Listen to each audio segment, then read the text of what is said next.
তাবেইনের যুগে মাজার ছিল কি ছিল না? সাহাবীর সময় মাজার ছিল কি ছিল না? যদি ছিল তাহলে আমাকে বলতে দেন আলে মোহাম্মদের সময় মাজার ছিল কি না?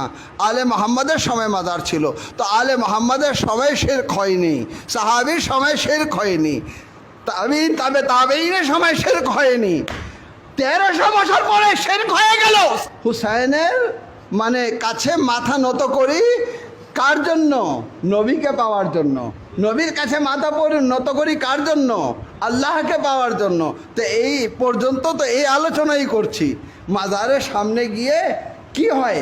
অলিয়ায় খোদাকে পেয়ে যাই, অলিয়ায় খোদাকে পেয়ে যাই, অর্থাৎ অলিয়ায় খোদার কাছে গিয়ে ইচ্ছা জাগ্রত হয়, আহ যদি আমি এনার গোলাম হতে পারতাম, আহ আমি যদি এনার সাহাবী হতে পারতাম। এই জন্য যারা সাহাবী ছিল তারা রেখে দিয়েছিল, যারা তাবেঈন ছিল তারা রেখে দিয়েছিল, যারা তাবেঈন ছিল তারা রেখে দিয়েছিল, যারা খারেজি ছিল তারা ভেঙে দিয়েছে। আলী কেন মাজারগুলি ভেঙে দেননি? হাসান কেন মাজারগুলি ভেঙে দেননি? হুসাইন কেন মাজারগুলি ভেঙে দেননি?